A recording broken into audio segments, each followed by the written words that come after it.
Hey guys, welcome to Lala's Kitchenette. I'm Chef Lala, and on this channel, I help people improve their cooking skills. On today's episode, we are making the ultimate Italian sub, and we're making a mushroom tapenade to go on that. So of course we have all our traditional ingredients for a good sub. We got some nice crusty bread, spinach, tomato, onion, we got pepperoncini. I have aioli that I've mixed some whole grain and Dijon mustard into. We got some fresh herbs, oregano and parsley. We have pepperoni, ham, salami, and provolone cheese. So let's get our tapenade started. I have the burner preheating. It's on medium-low heat. I got the oven on, bake 350. We're going to slice this up and toast it, rub with some garlic. And let's get this tapenade on. So first things first, the only things we're putting in this tapenade is butter, shallots, and mushrooms, red wine vinegar, and herbs. And man, this is so good on an Italian sub because of all those salty meats, how savory it is. This brings a really nice element into it where it's like, you know, gives you a little break from all that savoriness. This is going to be so good. So good. I'm super excited for this. Of course, we're doing some salt and pepper.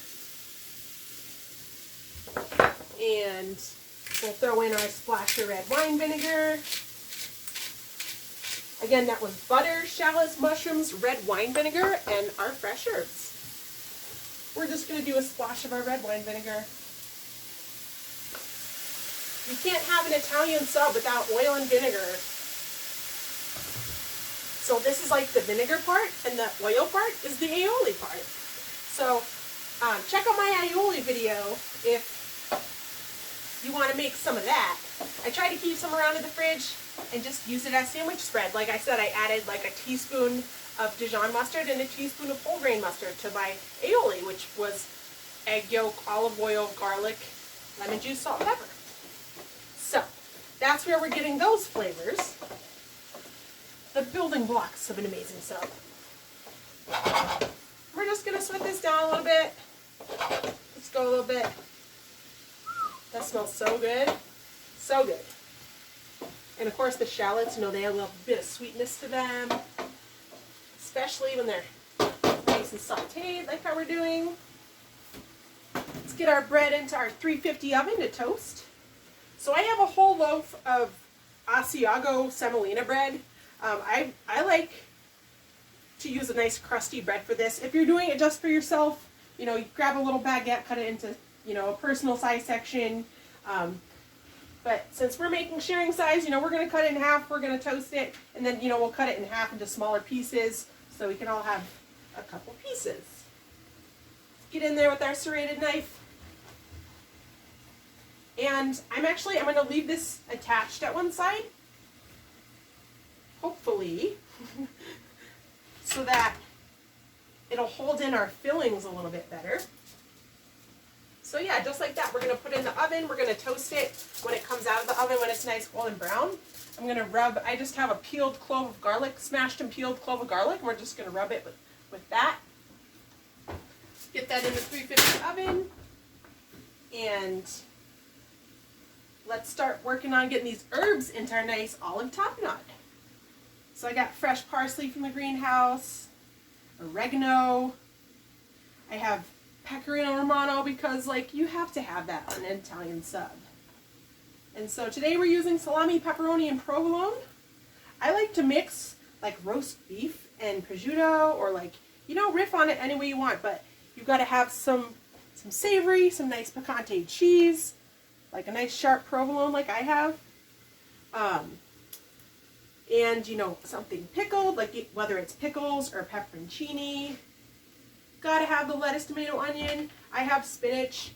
If you like it to be more crunchy, you could use iceberg or like romaine.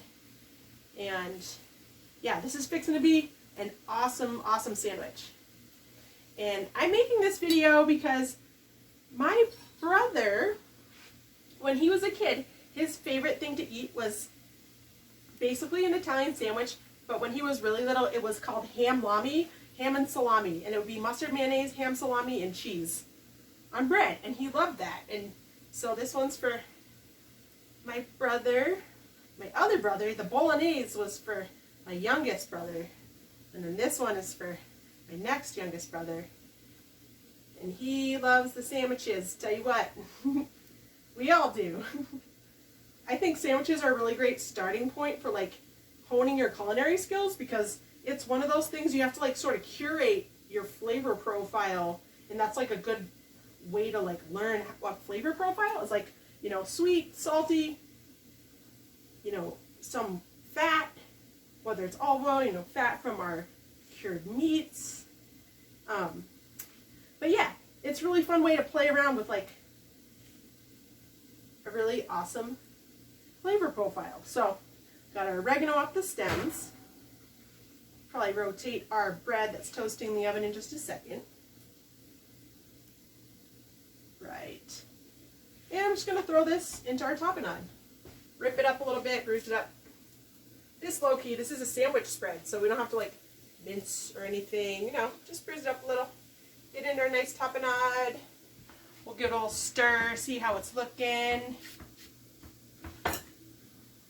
And using tapenade in a sandwich is really awesome because you sort of cook some of the moisture out of the mushrooms before you put it on there, so it doesn't make the bread soggy, but it cuts through all that richness and saltiness of the cured meats, like ham and pepperoni and salami or prosciutto, pancetta, sopressata, whatever you're using. Gotta have salty meats, gotta have cheese, gotta have oil and vinegar, gotta have some herbs. And of course, the building block is some really, really good bread. This is smelling so good. I'm gonna put a little squirt olive oil in here. Make sure we don't stick. And I'm going to dose this just one more time lightly with a little more red wine vinegar, because it sort of soaks it up. You know, mushrooms are one of those vegetables that soak up like all the flavors around it, like eggplant or one of those, you know. But this smells amazing. Our shallots, mushrooms, and herbs, butter, splash of red wine vinegar, salt and pepper. This is going to be so good.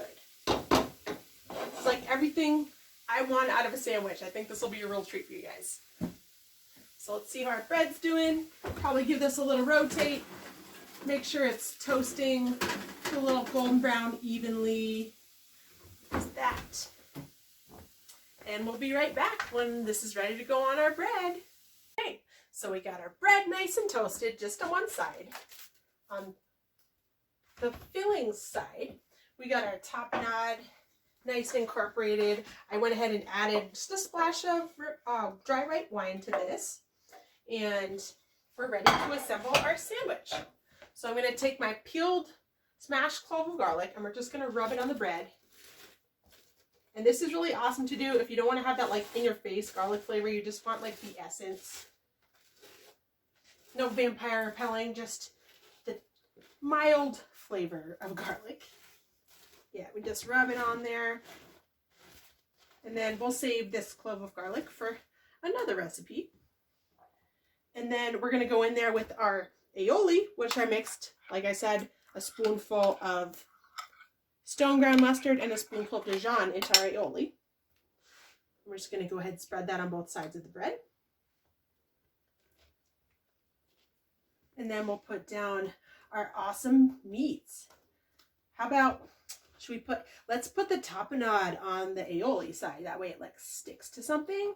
Yeah, you got to think about when you're building a sandwich. You got to think about like the structure, the layers, how it's going to react when you take a bite, you know, like make it structurally sound to like fit as much stuff as possible. So, man, my mouth is watering. That tapenade smells so amazing. And yeah, I put this, I turned on the broiler just for the last couple minutes, and it almost was going to be too much for it, but we caught it just in time. And of course, it's only toasted on one side, so it will, you know, stay sturdy. The outside will be nice and not toasted. If you're worried about like the roof of your mouth. Wow, this smells so amazing. Amazing. Let's get our tapenade over here. Put it on our spoon plate. Yeah, I love Italian subs. There's so many ways you can riff on it, but there's like the basic elements exist in each. And hopefully this video helps you figure out your ratios, and like hopefully you enjoy this delicious tapenade. This stuff is so delicious, so awesome. Really adds a whole nother dimension to a regular sub. All right, we're going on to our bottom layer with some tapenade. Spread it around. Man, this is gonna be amazing. I think that's about enough right there. I don't want to go too overkill and have it falling out. That's part of our building our structure of our sandwich, making sure we have just the right amount of each topping on there. I like to do the whatever vegetation next. So we have spinach, so we're going to do spinach next. And I like to put the meat on top of that, since that helps to hold it on there. Whether you're using, you know, romaine, iceberg, whatever your green is that you're putting on there, arugula, you name it. I like to put that on as a base layer and put the meats on top so it holds it on there. So when you take a bite, you're not like having all your lettuce fall out. That's no fun. That's not structurally sound. So, all right, we'll get in there with our nice fine ribbon tomato slices. I'm going to do, looks like I'm going to do 4. If it was just me eating this, I would put way more tomatoes on this. But not everybody here likes tomatoes, so we'll take it easy on that. We'll go in there with our salami, our Genoa salami, which I have like, you know, the cracker topping slice. But, you know, obviously you can get whatever you want from the deli, whatever strikes your fancy. So we're going to do 2 rows of our Genoa salami. And then since that's sort of small and might slide out, I'm going to cover it with our ham, just Black Forest ham. And that way it has like a surface to like bind it in. Man, this is going to be so good. Who doesn't love a big ol' Dagwood? My grandpa used to call them Dagwoods when we made a big ol' sandwich. Because of the cartoon strip, I think, was like Blondie. He used to make big sandwiches with all the fixings. Or on the East Coast, we would say it's the works. Putting the works on this one. Nothing less than the works. Gonna work. Get a little bit of our pepperoncinis in there. Layer it up all nice. And man, tapenade is easy to make, and it just makes a huge difference in making something like this. Or even olive tapenade. My mom makes a really good olive tapenade. And sometimes I'll put like green olives and garlic in my mushroom tapenade. Just chop up the olives really small. And yeah, so something small. So now we're going to add something large to hold that in its layer. And in case you guys didn't know, I love cheese, so we're gonna use like all the cheese. All of our nice sharp provolone. It's so good. Man, living in New Mexico, I'm really missing like the Italian delis back home. But I found some stuff, so no serious grievances there. Just not necessarily like the same stuff. Get our nice thin sliced red onions on. Oh yeah. Will this foundation be able to hold? Guess we'll find out. But hey, you know, like one of the best things about eating a loaded up sandwich like this is that like juice running down your wrist, and you take a bite and you're just like, you like commit to holding that sandwich, to like hold everything in. You like take a bite, just hold over your plate, wipe, like that's so good. That's proper. That's a proper sandwich, okay? Get our pepperoni on there. We don't mess around over here. Do it right or do it twice. Okay. All right. All we got to do now is put that lid on and slice her up and enjoy. And I will link like the ratios I used for my tapenade in the description, because I know it's a little bit of a trickier one, maybe, if you haven't tried it before and you're not sure like the right amount of each thing to use. Oh my gosh. Would you look at that thing? I'm doing the fam proud right now with my dagwood, with my ham lami, my righteous Italian sub. So, hopefully you have fun picking your favorite combination of flavors for your next sub. And we're going to be doing a risotto video coming up. Please like, share, and subscribe to my channel if you haven't yet. And you want to see what I have coming up. We're doing risotto, chimichurri. We're going to be doing, what is it? We have chimichurri. Okay, I know I listed this last video too. So we're going to do chimichurri, risotto, polenta, and pesto. Yeah, we're making pesto with like some of our stuff from the greenhouse. So make sure you don't miss that. It's going to be so good. So thank you for joining me in my tiny kitchen. Get yourself one of these. All right, thank you guys. Peace out. It's Lala.